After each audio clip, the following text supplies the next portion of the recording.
The overground collapses, killing 26 people and leaving 80 injured.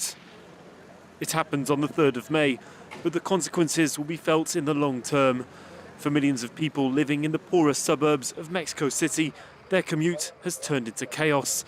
Crowded buses are now the only option to get to work downtown for the 2 million residents of the remote Iztapalapa and Tláhuac neighbourhoods.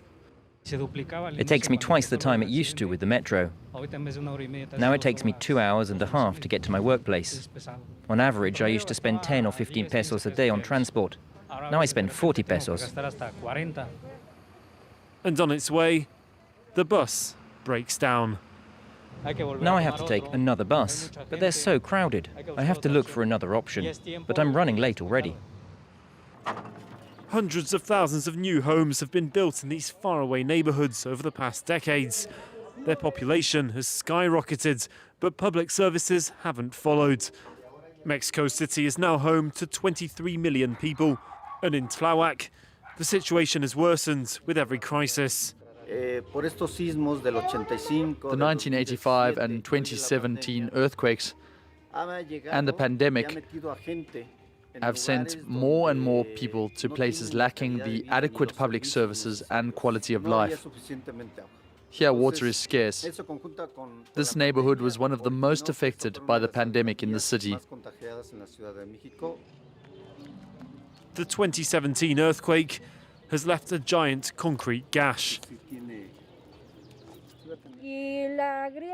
This crack runs through the neighboring area up to the park.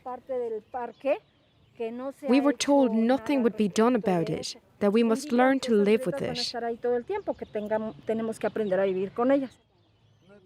During the last 2 decades, housing prices have increased 5-fold.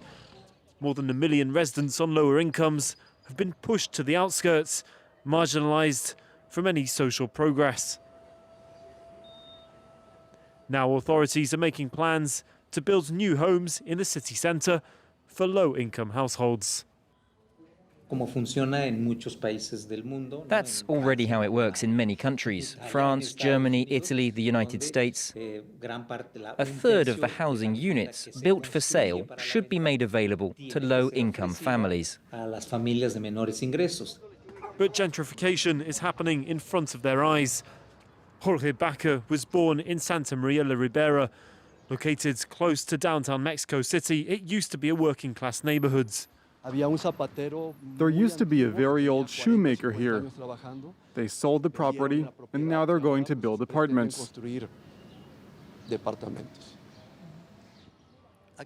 For a long-time resident like me, the land is expensive here. But for an investor, it's a bargain. My house is probably worth something like $500,000. For me, it's a lot of money, but for them, it's nothing, since they'll probably build 10 $150,000 condos. Many small business owners are struggling with the crisis brought on by the COVID-19 pandemic. This shop is more than 80 years old. But today, with the pandemic, we live by the day. Housing prices have quadrupled in the last 20 years, and so has the cost of living. The price of everyday market products, the fruit, the vegetables, has increased significantly. In an act of resistance, Jorge has created Santa Maria la Ribera. A bit of a joke at first, many now worship the saint.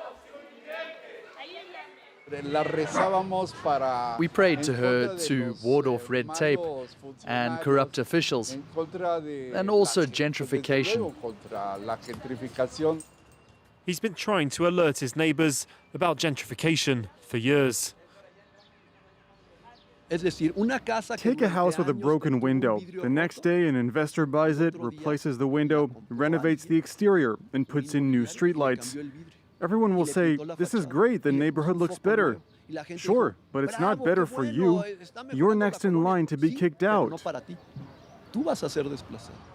This social divide has only worsened over the past decades, but the collapse of the overpass has now shed new light on inequality in Mexico City.